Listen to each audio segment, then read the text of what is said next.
I live my life a quarter mile at a time.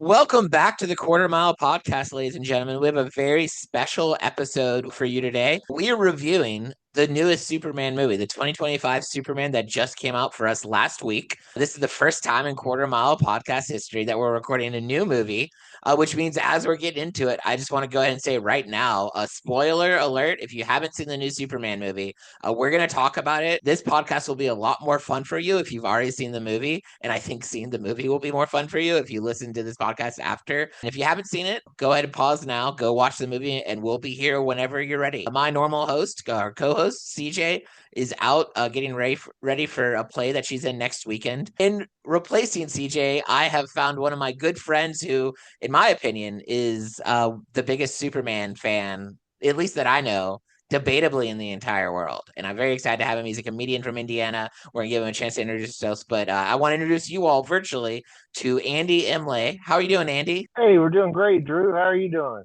I am doing so good. It's been a fun and busy week over here. I'd love for you to tell us a little bit of yourself as a comedian, and then tell us about your love for Superman. I guess the question, the way we phrase it in this podcast is, what's your relationship with Superman? Well, I've been doing comedy for about a decade now. I've got cerebral palsy, so that gives me a interesting perspective that most people don't have as a person with a disability. My love for Superman came, of course, from the Christopher Reeve movies, and then when he had his accident in the late '90s, he did a lot of advocating for people with disabilities. So I kind of connected with that, and kind of been a fan ever since. Not only did I get engaged at the Superman statue in Metropolis, Illinois, but I also got married at the statue in Metropolis, Awesome. Illinois, and also announced the soon arrival during pandemic of my daughter Diana. The baby announcement was made in front of the Superman statue, and I've had the opportunity to do comedy at the Superman celebration in Metropolis. So just a lot of cool, fun life moments have happened in and around Metropolis or things Superman, so to speak. That is so cool. And I guess another question I have for you is, who would you say is your Superman? Probably Christopher Reeve. Of course, the movie came out before I was born, but I shown it as a kid. And then Superman 2 came out in 1980, which I'm a child of the 80s. So it's funny you mentioned that because you can actually identify when somebody was born based on who they think their favorite Superman is. I've always enjoyed Superman from the animated series and the movies and stuff like that, but it really spoke to me when I started watching Smallville towards the end of high school and throughout Hmm. college. And Yeah. so, like, Tom Welling is my Superman. Oddly enough, he'll tell you he's only played Clark Kent because he was all about the journey to Superman. But that was the one that really connected me to Superman. Is that accurate for? Because I was born in '87, and I feel like that might be a little Yeah, I earlier. mean that sounds about right. I mean, I don't know that you had been old enough to really enjoy the Lois and Clark series with Dean Cain back back Right. in the back in the late '90s. I My mean, mom was a big fan of that series, and so I remember mhm. watching it. Kind of, I've probably seen most of the episodes, but what you're right, it wasn't like my favorite, but I still enjoyed it. Like Right. it's still fun. So another question before we get into the movies: you've had a lot of experiences with Comic Cons and meeting actors of Superman and in Smallville, and I'd love to Mhm. hear kind of you share a little bit about your experience with some of the Superman celebrities you've met, what that's been like. Some of your, maybe if you have a Well, favorite one or. I've met Dean Cain twice. He's always been nice to me each time that I've met him. I actually met him the day after I got married because our engagement photo was inspired by the whole Dean Cain Terry Hatcher shirt pull kind of thing. Oh yeah, that's so cool. So yeah, so he was able to give us a photo of him and Terry doing the same pose we did for our engagement photo. And so signed both of those, said he really enjoyed that we connected to the fandom in that way. A friend of mine actually sent us a message while my daughter was in the hospital because she was born super early. She was born at 1 pound, 15 ounces during pandemic. And my friend actually had Dean Cain send us a message while my daughter was in the hospital, which is something that I'll probably always cherish. Right, that's really special. I'm assuming it was like a congratulations on, your Yeah, and then childbirth and kind of making the connection of how we named her Diana after Wonder Woman and all that kind of thing. So that was kind of cool. I've met Michael Rosenbaum several times. His family is from the same area in Indiana that I live in. I'm not saying that I run into him at Walmart or anything when he comes into town to visit his mom, but he'll do charity events for like hockey games. And then like he's been in Metropolis, Illinois several times, and he's always been nice to deal with. Oh, I did meet Margot Kidder, which was super cool. She was the Lois Lane um, that's right. in the Christopher Reeve movies. So I was able to briefly talk to her about Christopher Reeve and my love for comedy, and that I feel like I spread joy and hope, kind of like Superman does, in a roundabout way of spreading positivity, and just getting feedback from her, being knowing that she interacted with him so much, saying that he would really appreciate that I do that kind of thing. That meant a lot to me. You will be a little jealous, Drew. I have met Tom Welling. But He was super cool.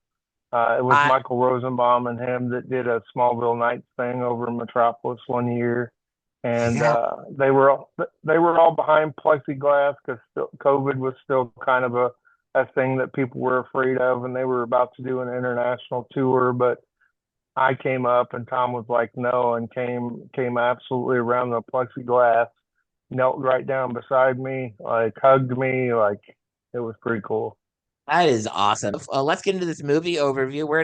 We're gonna share about the cast, and then where me and Andy are gonna take a moment to kind of talk about how we feel each actor did with their respective character. When you're listening to this, if you have opinions on literally anything we talk about, or want to share any of your Superman related opinions, feel free to comment on wherever you're listening to this at, whether it's Spotify or YouTube or whatever. You can follow us on social media at the Quarter Mile Podcast. Every Tuesday, we drop one of the movies we're about to review.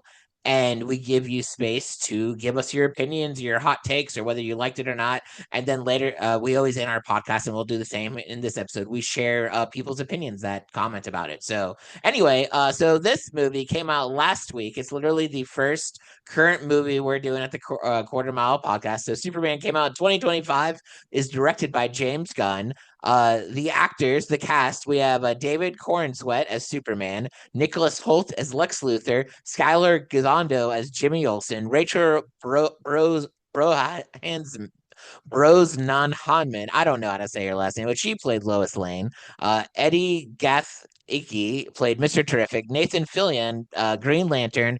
Isabella Mercedes, Hawkgirl, and this was the one that was just kind of funny and random. Bradley Cooper was Jor-El. Did you catch that, Andy? Did you see that? hmm Yeah, I did catch that, and again, it's a James Gunn thing. They worked Mhm. together on Guardians of the Galaxy, so it makes sense as to, hey, James Gunn's gonna, but what a small kind of minuscule role. And my wife actually mentioned it to me. She goes, "Well, look at that," and I was just like, okay, you Right. know, I it I was. didn't notice it until I read it in the credits later. And I love that. I love that when directors or like when you go into movies and you see similar hmm casts, it just reminds you that these are people too, and they got their friends and their own community of actors and stuff like that. And I think it would be really fun if I directed a movie or if I was in several movies, if I could get work or jobs or even small cameo roles for my friends. I think that would be a cool little thing to do. So I love it when I see actors or directors do that. So let's break down this cast a little bit, Andy. What do Yeah. we think of Hot Girl? She had a handful of scenes. The scenes that she did have, of course, they were well played. I'm interested to see what they do with her character in future movies, how they're going to explore the origin story. There's so much that they can take in the direction of that character, as well as if they decide to bring in Hawkman as well. Mm-hmm. Absolutely. And I agree with you. What we saw of her, I enjoyed. I wouldn't mind seeing more. And I think if I was a movie director right now in the DCU, I wouldn't be making movies about the main big actor or superheroes that we've been making movies of. I would throw in a few ones that people know less about. And I think Hawk Girl would be a good one. The only thing I thought was a little weird when she busted in and was doing her war cry, which I just thought it was a little distracting to me. I was like, I don't, why are we doing this? And I know Hawk Girl's like, she's a warrior and like, so that's the kind of thing. But like, Hmm. was that on brand for her character? Or was that something they added Yeah, specifically just for this version? yeah. Or No, that's totally on brand for the character. If you go back and watch some of the later series of Smallville, where Mhm. they introduce Hawk Girl in Smallville, very very similar stuff we've seen before. So pretty on brand. Now, Nathan Fillion's Green Lantern, I really liked him. I love that actor. I loved him in Firefly, especially. But every time I've seen him in Hmm. anything, I just get behind him. And I like what I liked about this Green Lantern was he wasn't one of the usual Jordan or John Stewart Green Lanterns that we've seen a lot of. He was a more well, for me, a more obscure one, Guy Gardner. A lot of he got a there was a lot of flack about him when the previews first came out for this. They were like, what are they doing with this Green Lantern? But it was absolutely just a different character that a lot of people don't know about. And he had a little bit more of an attitude, which I'm left to understand is true for Gardner, the character. Nathan Fillion said that he dropped the F-bomb more in this role than he did in any other role that he had to, and he was a little bit more profane and crass than usual roles that he had. But I think that's part of the character. Yeah, that's just on brand for the character. James Gunn's pulling all this stuff straight from the comics. So if you've never read the comics, of course it's going to be a surprise to you. But if you've read the comics, you know this is totally on brand for Guy Gardner. At one point in the comics, Superman actually knocks Guy Gardner unconscious, and then the next scene shows Batman saying, "Finally, somebody shut that asshole up," because Guy Gardner's one in the comics that always just really has a smart mouth on him. It always has. I like that, and it was a good contrast for Superman's character. Yeah. You have Superman who's just this, I mean, Boy Scout, nice, genuine, good, and then Guy Gardner's the smartass. Like he's like he's the Yeah. rough around the edges, but still's got a good heart underneath. The last of the Hmm. Justice Gang, Mister Terrific. I thought the character's portrayal by Eddie was great. I don't know a ton Hmm. about Mister Terrific to know if how on brand he was, but in this movie, I thought Mr. Terrific and Crypto, they could not have saved the world without those two Right. characters. Those they Yeah. were Mr. Terrific, you always got, I mean, Superman's the bronze, but you always got to have the brains. And Right. Mr. Terrific here was huge. And then there's that really cool fight scene where he did, as he was protecting Lois, basically take on an entire army, which was cool because it shows you like, no, this guy with the technology he has can do a lot of damage. He's not just smart. I've heard because of the success of the Superman movie that we will see a standalone Mr. Terrific movie, which is super cool. I mean, I Yeah. think he kind of deserves his own movie at this point. People want to know more about the character, so Between him and this movie, and then what we saw a little bit in Smallville, because Mr. Terrific, or not Smallville, Arrow had Mr. Terrific in it. A lot of people yeah. didn't love his version of that character. Maybe I'm one of those people too, if I'm being honest. That character wasn't great in Arrow for me. But between those two in the movies and TVs, it makes me want to see more of Mr. Terrific. So again, that's another smaller scale DCU character that we could see more of in the movies. I just feel like it's always Batman, Sure. Wonder Woman, and Superman. Those are the ones we get. We get reboots of Yeah. them, Right. and give us. There's a lot of other characters, and especially right now with all the crap that DCU has had to go under, I think instead of Yeah. reinventing someone, creating some new movies would be great. I loved this movie's version of Lois Lane. I thought Rachel Brohan, I don't know. Brosnahan. Brosnahan, yes. Brosnahan. Despite my inability of saying her last name, I thought she was the Yeah. most on brand of the characters. Hmm. She might Yes. be my favorite Lois Lane. What do you think? I don't know, man. Every Lois that comes on the screen brings something a little different. Terry Hatcher brought something a little different to the role. Hmm. Rachel definitely brings something to the role that's fresh. That's something we necessarily haven't seen before. I'm not sure if she's going to become a diabetic, but it's a possibility as much sugar she puts in her coffee.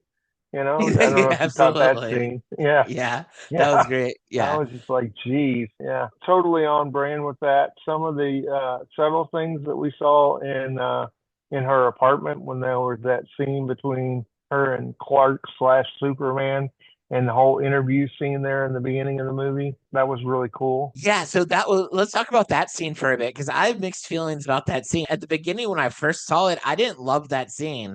Now, what I loved was I thought it was very on brand Lois, like the way that she couldn't help Hmm. herself but asking the tough questions. I mean, she had a good story, she had an opportunity, she was going. You could really see it. What I didn't like was I didn't like watching Clark struggle there, like how he was getting angry, how he was it was a weird argument, and I just didn't feel like I knew these two characters well enough. It felt uncomfortable. Again, with Superman, this is on brand.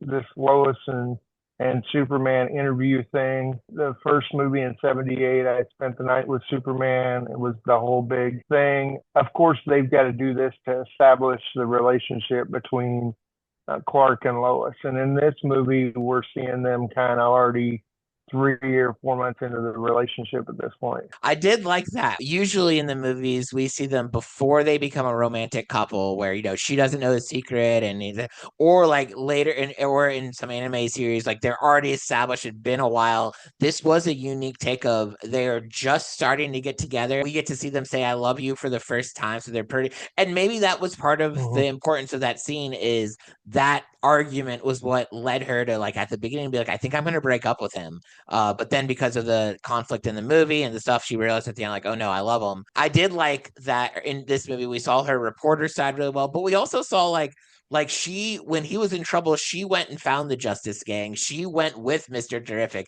Like we saw her like I don't want to call it stubbornness, but just like the courage, but Right. also the running face forced into dangerous situations with the superheroes, not really thinking like, oh, I could die.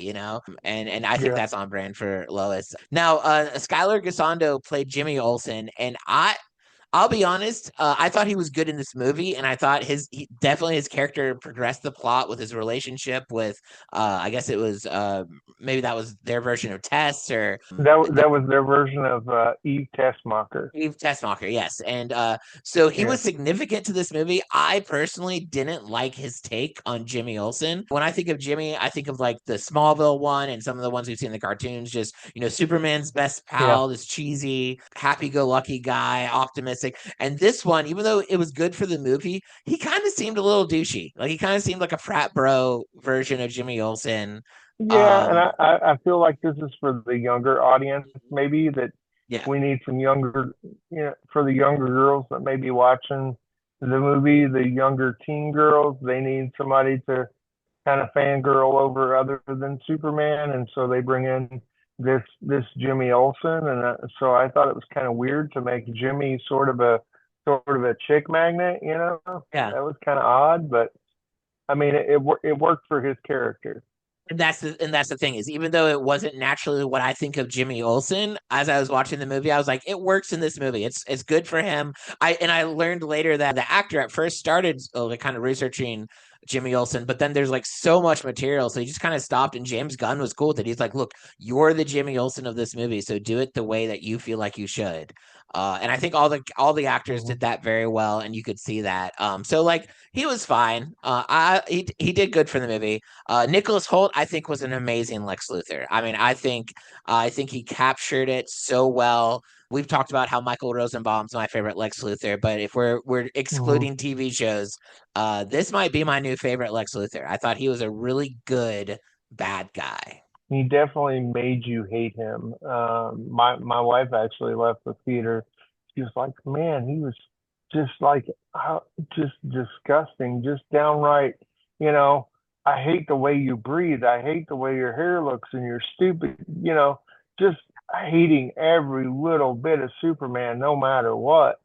Yeah. I mean, that's And on that's brand Lex. for who Lex is.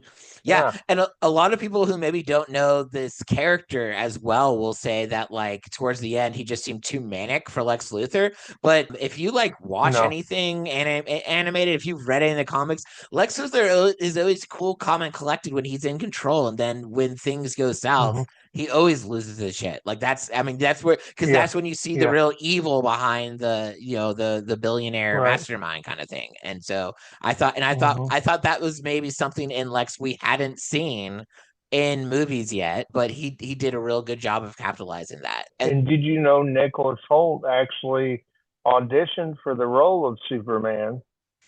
And James Gunn thought he did so well. He was like, "No, I think you would make a better Lex Luthor." And so that's how that casting ended up happening. So what a good decision. I don't know if I would. He's an actor. I'm sure he could have been Superman, but like I loved seeing him as Lex Luthor. So I'm glad that they went that route. right, The last one, of course, we got to talk about Superman, David Corenswet. I thought he did very good. I thought this is an interesting version of Superman because he's not an expert Superman yet. He hasn't got it all figured out, but he's not brand new. This wasn't really an origin story for Superman. He's 3 years into the game. He's a little bit more established. He brought what I would consider old school Superman, where it is really more hope. right. It's really more Boy Scout, a little bit more hokey. I mean, he's a Kansas farm boy. So he is a little bit more optimistic. I mean, I loved Man of Steel and Henry Cavill's version of Superman, but at that time we needed a more gritty, authentic, flawed and airs those flaws type Superman. Nowadays, it was kind of nice to go back to the basic hope, genuinely good, maybe a little idealistic Superman. And especially when you add characters in like Mr. Terrific and Guy Garner, Green Lantern, like they balanced out his idealism, optimism. But it was nice to see like it's nice to see like they're just always good, always gonna try to make the right decision, Superman. Well, I'm glad we didn't go back to the origin story because how many times have we seen the origin story? Mhm. James Gunn was like, "Okay, you guys already know this character's been around since 1938. You know who Superman is. You know where he briefly says in the interview scene that I'm from Krypton. You already know all that. Let's just get down to it." And so, getting down to the meat and potatoes of it, and talking about the fact that this Superman is definitely a more vulnerable Superman than we've seen in movies past, Right. and I like that. I like the more human side of Superman just because it's more relatable that way. Like the scenes that you saw in the beginning where right out of the gate he's getting his ass kicked. How's Superman going to come back from this? Well, then here comes Crypto, and this is the first live action appearance that we've seen of Crypto, even though Crypto's been around in the comics for years and years and years. And Yeah. so that constant him getting his ass kicked, kind of healing up and getting back up on his feet and trying again. I think that's just kind of what people need, especially because everything people went through with COVID and everything people went through with the pandemic and all that kind of stuff. It's time for people to kind of get back up on your feet and try again. And I feel like that Absolutely. was one of the big themes of the movie that just kind of made you feel damn good when you got out of the movie theater. It was just like good triumphing over evil. I want to share some movie trivia. David Cornsweet is 6'4", making him the tallest actor to play Superman. Kind of. He's tied with Christopher Reeve. So he's Mhm. currently the or one of the tallest actors to play Superman. Will Reeve, who is Christopher Reeve's youngest child, had a cameo in this movie. He played a TV news reporter, and in real life, he's actually a television correspondent for ABC News. I like this fact. Both David Cornsweet and Nicholas Hoult have admitted that they watched Smallville growing up, and that influenced the way they portrayed Lex and Clark. And I think actually on one of Michael Rosenbaum's Inside of You podcasts, he interviews Nicholas Hoult and they Yeah. talk about their versions of Lex. So if you like podcasts, which clearly you do because you're listening to this one, that might be something to go check out. Or go jump on YouTube and look up the interview between Will Reeve and David Cornsweet that they did for ABC News. Oh And yeah.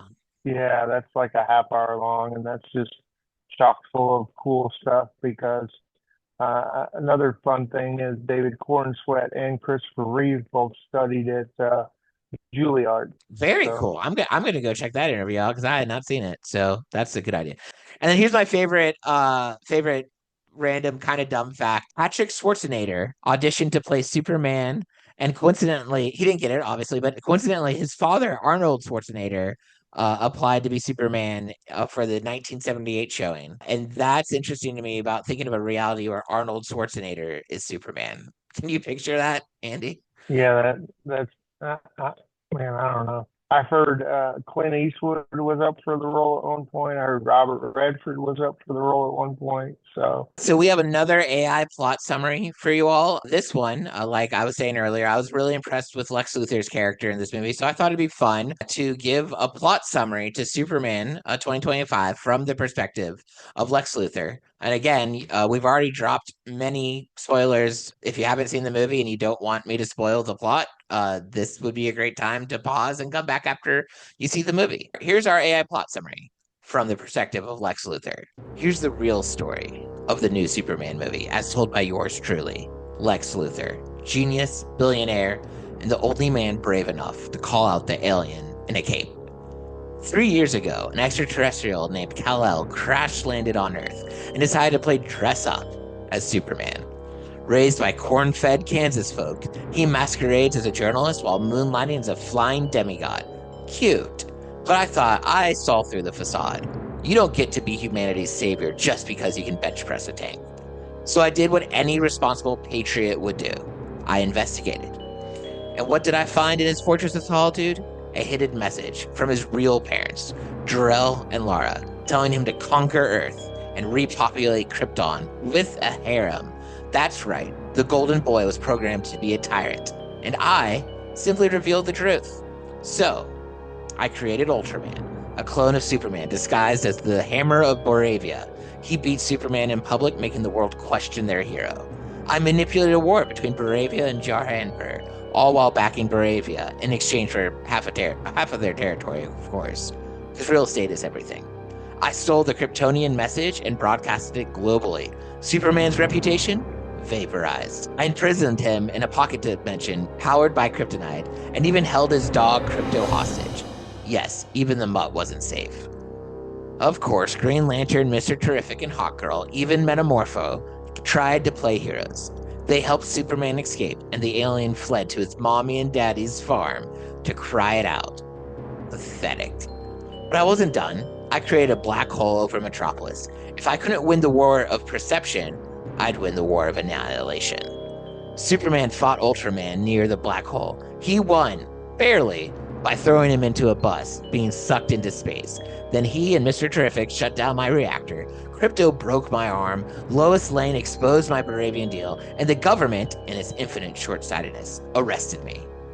But mark my words, you can't cage a man, not his mind. Belle Reve won't hold me forever.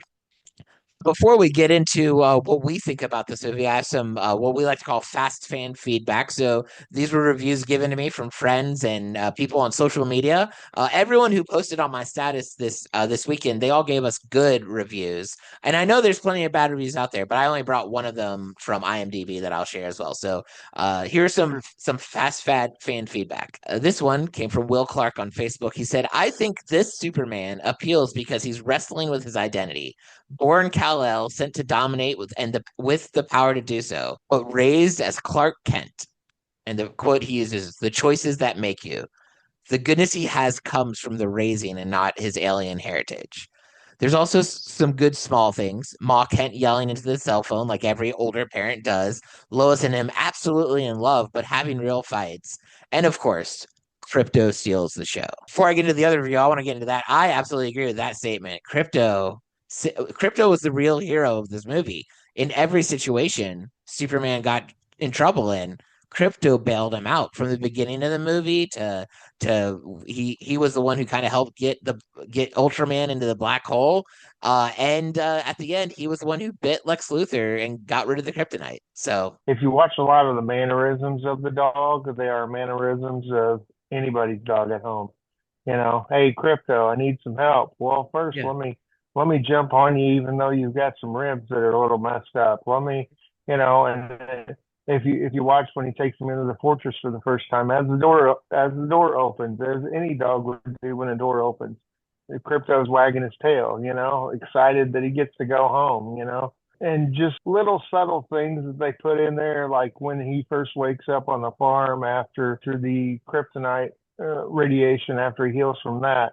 What do we see? Crypto on top of him, waiting for him to wake up like a typical dog would do when you're waking up in the morning in bed. Your dog's right there wagging his tail, waiting for you to wake up, kind of thing. So I thought Yeah. that was kind of neat too, how they tied in those really real elements of a dog, even though Yeah. the dog technically was CGI. Absolutely. That was the fun part was it wasn't a real dog. It was all CGI, which is why they were able to make it do so much. This was part of the innocence and the just the funness of this movie was like I love the idea about thinking that in on Krypton there are dogs just like there are in on Earth. Like he is an alien dog. Like that's a fun thing. Yeah, And well, if you look at the DC mythos, I think there's monkeys. I think there's Supergirl has a flying horse.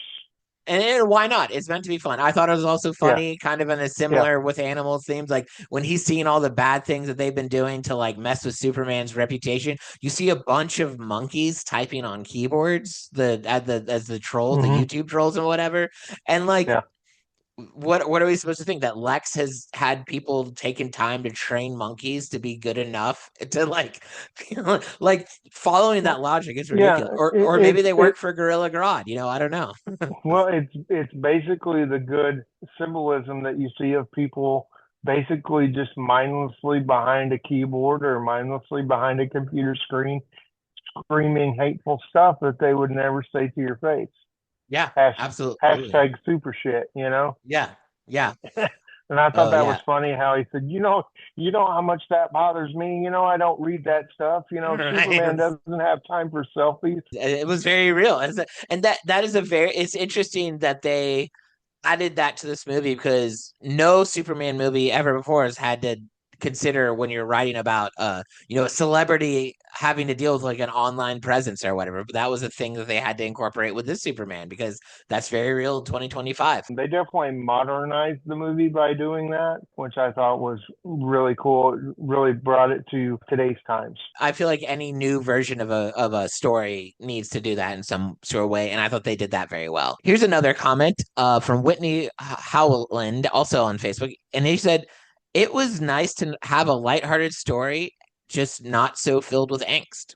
And that goes back to kind of what we were Yeah, saying. This is more upbeat, yeah, cheerful, optimistic Superman. And then Spencer Gino said, I think he did a great job as Superman and as Clark. I loved this Jimmy. He was a great mix of innocent and yet cunning and quick witted. I liked this super evil Lex. The parts that are usually a slow burn in other Superman features were lit on fire a lot faster than usual, and I enjoyed that a lot. And I think that goes back to what you were kind of saying was like they didn't spend a lot of time on his backstory. yeah. This movie is clearly made for people who already have some kind of interest in Superman. I think for some people that can be a good thing, but I also think it could cause some problems for like newer audiences. But we'll hit on that here in a second. And the last comment is from Scott Lloyd, and he said he enjoyed it, and he's like, it's a wonderful and classic James Gunn movie, and I feel that to be true. This has Yes, James Gunn's footprints all over it. So yeah, for sure. of course, I had to bring a bad review. It's entitled Super Shit. It says, by far the worst Superman I've ever seen. The story is confusing, and we're moving away from the history and symbolism of Superman. A far cry from Reeve or Cavill's Superman. Too bad. The only positive thing is the dog. It's not the actor's fault, but the story isn't any good. When we watched The Man of Steel, we believed in Superman, in the hope represented by the S on his chest. Here, we hope that someone will come and rescue Superman. This film mishandles the entire history of Super and turns him into a moron. I won't be seeing the sequel if there is one, and I'll forget this film ever existed in the Superman universe. What do you think about that guy's response? Abe? Well, here's the thing with any movie, don't go in with preconceived notions, okay? Don't go in with preconceived notions at all. Any movie that I go in to see, I go in with a blank slate. I go in trying to, I'll watch I'll watch a trailer. I'll try not to, especially a movie like this, that it's a character that I love so much. I try not to read a whole lot online before I go see it because I want it to be as authentic to me as anything. I want to be as surprised as my daughter was next to me watching Superman for the first time. Because for her, she's almost 5. This is David Cornsweet is going to be her Superman. That's who she's going to look up to, and she doesn't have any of these preconceived notions like we adults do now. Mhm. All she knows is that Superman's good and Superman helps people. And that is absolutely what this movie showed, and showed that he's not completely invulnerable. He struggles with things just like everybody else does, but he gets up every morning and puts one foot in front of the other and still does good in the world. Right, absolutely. I have a hard time with people that go into movies with, I mean, with this idea that every single version of this character has to be the exact same. Now, I get it No. that there's some similarities that you kind of are hoping for, but I feel like anytime you watch a new version of a superhero movie or a comic book turned into a movie, like you have to expect that there's going to be creative liberties. Yeah. It's like every time you listen to a cover song, right? Like a good cover song takes parts of the song, but it adds its own element of the band, that is doing it adds whatever the band's thing is, it adds that to the song, and that's what makes Mhm. them fun. And I just anytime I have to watch out. For me, it's because I love superheroes so much. When I watch a superhero movie, I go in expecting there's gonna be something different. And I think anyone who reads a book and then sees the movie based on the book, it's in their best interest to realize, like, oh, this is going to be pretty different from the book. Because otherwise, you're just going to be let down. Movies are meant to be fun and entertaining and creative. And so, like, whenever we go into new versions of old movies or new versions of, something else, it's just like, why focus so much on it, whether or not this is the exact same as the comic book or previous versions of the movie? Because, like, it's just like giving yourself permission to be let down. I went into this movie knowing it was going to be a different take of Superman. And I don't. It'll be interesting when I am a little more further removed from it. But like this may not be my favorite version of Superman, but I don't think that means it because he did a bad job as Superman. And that's okay. I definitely like this version of Superman better than Henry Cavill. Yeah. Is it because Yeah. it's more like hopeful and optimistic versus more like anti-hero and like flawed? Yeah, and I feel like it's more relatable because it shows more of the human side of who Superman is and not that he's completely indestructible. So, Right. That version really did play into the Superman, like the Henry Cavill one. Like it really, I know I not too long ago reviewed the whole Superman trilogy, if that's what you want to call it. Man of mhm. Steel, Batman vs Superman, and the Justice League movie on the Movie Wars podcast, and it was interesting to me that they really focused more on the Superman part of Superman than the Clark part. Yeah. Which was fair. It was a take. It was part of the story that they were telling, which is fine. Well, Um, and my thing is the Clark part of it is more the foundation of who he is than who the Superman part of it is who he is. I mean, yeah, and which is what that ending speech he gave when he talked about to Lex Luthor. He was like, his humanity is what makes him a hero. Like mhm. he is just Yeah. as much a human as, like, he was raised on Earth. He was raised by parents. He was taught right and wrong. Like he is a human. Like he views himself as I'm just as much belong to be on this planet as you do. The thing though is that I think when Man of Steel came out, I think we as a culture we were looking for with superhero movies just a little bit less what might have seemed hokey or bubbly or optimistic or idealistic. Like there was Right. something about the anti-hero trend of showing authentically flawed people in dark, grittier settings, existing and overcoming and being quote unquote real. And like that was appealing. I think when Man of Steel and The Dark Knight and even TV shows like The Boys, and stuff like that, when that was coming out, that was kind of what we as a culture needed because we were craving authenticity in a world that seemed really fake. Right now we live in a very tough, chaotic, not great, at times toxic world with political things going on, with the way our country is, with even just natural disasters, even like Hmm. what's going on right now, like in Texas, and there's a lot of tragedy. We've survived a pandemic as a culture. This is something you talked Yeah. about earlier.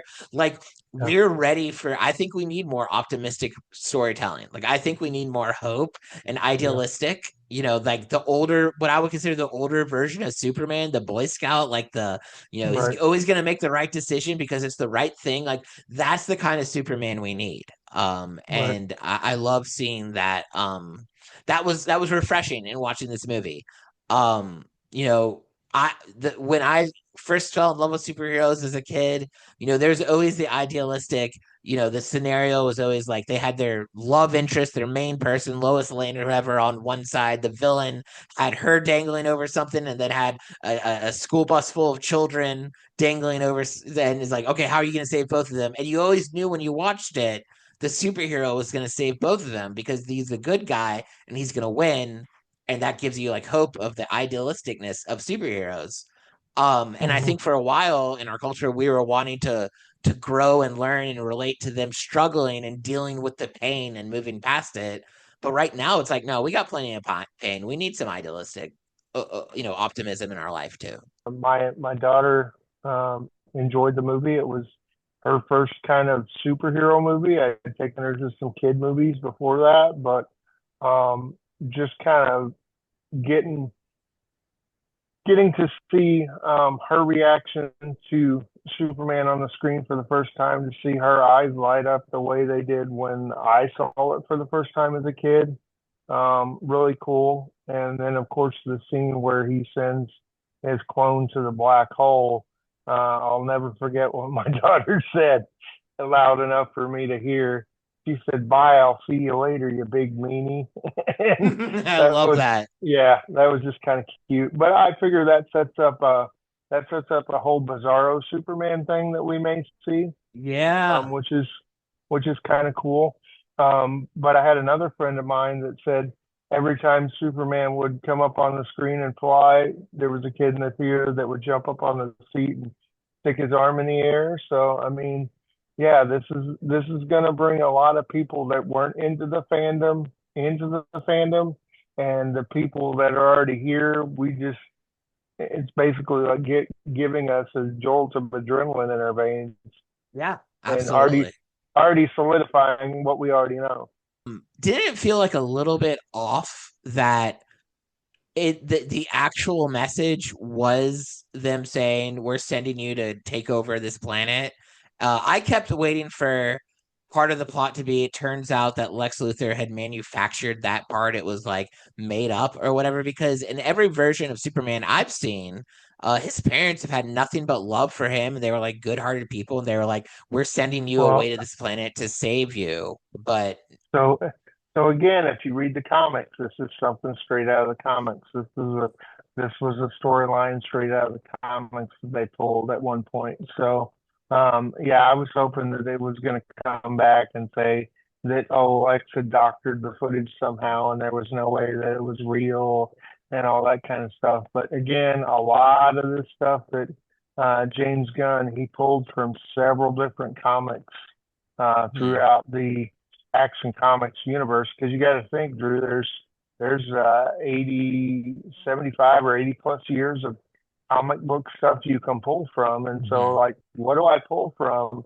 for yeah, for my first movie right out of the gate? And I feel like he did a really good job of pulling out of certain prominent comic book storylines and meshing them together in a way that didn't really feel rushed or yeah. hurried at all, and everything kind of flowed, had a good flow to it. So Yeah, that makes sense. I mean, where I figured it was probably in a version of the comic that I wasn't familiar with. And that's got yeah, to be an interesting position to be in, where you're making these movies and you have so much source material, but then you have to choose which source material you're going to use to tell a cohesive story. And it did. It worked. I just at first I was a little taken aback by that. I was like, Bradley Cooper would never. Yeah. But before we kind of wrap up shop here, the one big thing we want to talk about that's currently hitting the news and everything is everyone's talking about how woke this movie is. Everyone's criticizing it for being a slam politically to the America and what's going on and our president.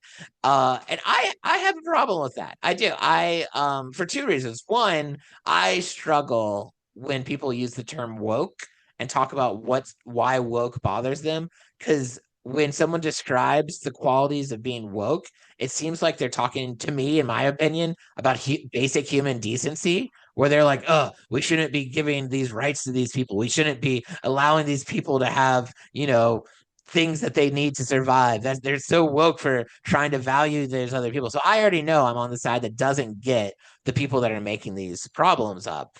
But a lot of people that I've been reading online have been talking about how they don't like this Superman because they don't like that he's seems to have like a pro-immigrant agenda and that he's like bashing America. Some people have said like Lex Luthor looks, they're making him like a model of Donald Trump, and it's really just kind of a jab against America and the presidency.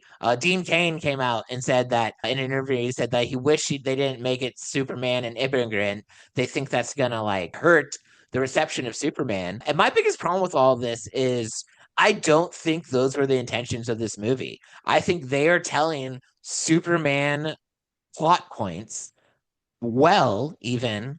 And it's just because we live in such a crappy time for our country, we're able to relate the bad things about Lex Luthor to Trump, to our government, to what's going on. They didn't make Lex Luthor out to be a Donald Trump remake. They were telling Lex Luthor stories. And here in 2025, we are able to relate what's going on to our country. Look, if your issue is that this looks too much like real life, it's because real life needs to get better. When Superman was stuck in a prison and they're like, oh, they're making a jab about how immigrants are being taken away. Let's stop taking immigrants away. Let's stop putting immigrants places where they shouldn't be. And then stop saying that the movie's making fun of reality. Let's make reality better. If seeing Lex Luthor freak out and yell uncontrollably at the end of the movie, which we've already talked is on brand about for Lex Luthor when he goes crazy, if that's reminding you of the president, it's not because they're doing that. They're making some kind of cute jab with movies. It's just real life right now is representing the art that we've watched. And it wasn't the art that changed. And so that's just my personal opinion about it. Is this isn't an overly woke movie. This isn't a movie that's a jab intentionally to America, but it is pointing out some things that we got to work on. And if people don't like this movie because it reminds them too much about the president or too much about culture or too much about things people are complaining about, like basic human decency to humans, like it's not the movie's fault. We just need to do better. And that's my rant about the rants I've been reading this week. And Andy, I want to give you space if you have any thoughts to share about that as well. Or Man, just go enjoy a movie for what it is and quit trying to think there's some sort of hidden agenda for everything out there.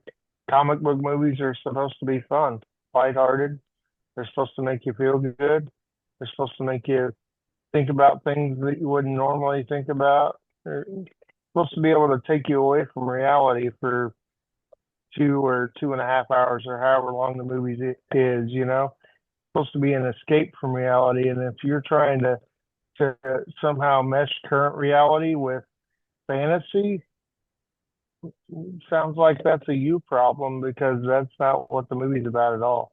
I like that phrase. Sounds like it's a you problem. I think sometimes, a lot of times, when we put our own thoughts and our own interpretations, our own biases, and maybe even prejudices and issues, our own baggage on other people's movies that they made. And like, well, this is what they're trying to say. And it's like, I don't think so, man. I think they're just trying to have a fun movie. So now it's time to do a Too Fast, Too Furious movie rating. Basically, we each are going to rate the movie. Too Fast is you loved it. It's awesome. Great movie. Your life is better because of it. Fast is good. You enjoyed it. Furious can either be you didn't like it or, I don't really care. It's, no significance to your life whatsoever. And then Too Furious is you really didn't like it. Your life is less than because of it. So what are your thoughts? What rating are you going to be giving it? Well, I love the movie, so I'm giving it the Too Fast. Overall, loved it. That's why I went back and saw it a second time just to see if there was anything that I might have missed. Okay. I love that. That's great. I'm gonna give it a fast. I enjoyed it. This movie is my genre though. You could wrap poop in a cape and tell me it's a superhero movie and I would enjoy it. I love superhero movies. So this genre definitely is like what spoke to me kind of thing. So I did enjoy it. I think if I wasn't a superhero fan, I don't know if this movie would do much for me. And if I hadn't seen like much Superman beforehand, I think I would have been like, it's a cute movie, it's a nice movie, but it's not for me. But like I said, this is like I love seeing everything comic book related. So this is my movie. But I'll be transparent and say like in comparison to other superhero movies, like not my favorite. Like it was just a good movie. So hopefully we can still be friends, even though I didn't give it a raving super, too fast review. I completely respect your opinion, and I mean, it is what it is. And of course, we can still be friends, and I hope people can learn from this. Absolutely. Well, Andy, I want to thank you for being on this podcast. I want you to thank you for joining us from Indiana, taking time out of your Sunday to come hang and talk movies. And I want to give you a space where if you have anything you'd like to plug or any social media or whatever that people can find you on, and it will be in our episode notes, which wherever you're watching this, you can just go click the description and you'll see it. But Andy, what do we got that we can promote for you? Man, more than anything, I want to promote my friends over in Metropolis. If you're a big Superman fan or fan of comic books or just DC Comics in general, visit Metropolis, Illinois, and they got a 15-foot high Superman statue you can take photos with.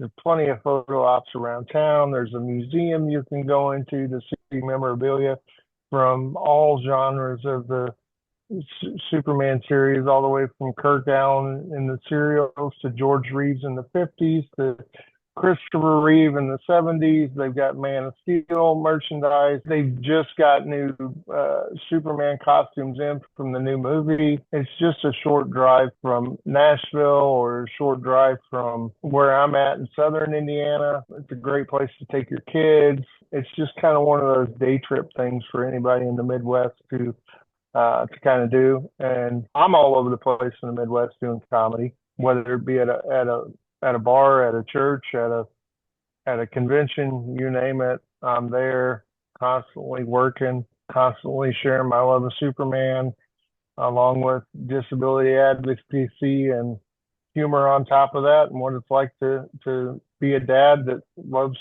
Superman and have a daughter that can run faster than me. So We're happy you're here. We're happy we'll have to have you back. Maybe we'll get another Superman movie and we get you back on it. And then David's already signed on for a second movie, so we're getting a second movie.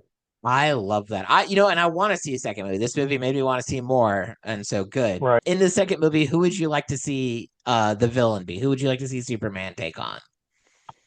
I think we're going to see Bizarro in the second movie. I Mhm. think his clone's going to come back from whatever dimension he was sent to through that black hole, and then I think we're going to see some more development out of that. I think we'll see some more development out of Guy Gardner and his character possibly, and then Mhm. we'll of course see more interactions between Lois and Clark. Yeah, I'd love to see all of that. I think Bizarro would be an interesting storyline. I had not thought of that until you mentioned it, but that would definitely be really cool. I'd like to see. I know that it's always a risk, kind of repeating sequel storylines, but like this would be a good time for a General Zod storyline. This would be a good time for already it dropped in the movie that he was supposed to be a tyrant and take over Earth, but he chose not to. So it would be a good time for other Kryptonians to show up and try to finish the job. We did get that little preview of Supergirl at the end of the movie, which was kind of neat. So Yeah. Well, next week we're going to be talking about the movie Snakes on a Plane. We actually pre-recorded that episode, and we were like, we're going to need to throw it in eventually. We didn't really know where, but we got with me and CJ's busy schedules, we had to cut down on some recording. So it was a good thing we had an extra recording. So if you like Samuel L. Jackson and Snakes on a Plane, that's next week. week for us. And Andy, thank you so much for coming out and talking Superman with me. It's Thanks, always man. a pleasure. And ladies and gentlemen, just a friendly reminder, have a good time, enjoy movies, do something that brings a little hope to everyone around you. There's a lot of good things out here. We're having fun. Life is great. And whatever you do this week, live your life a quarter of a mile at a time and have a great rest of the week.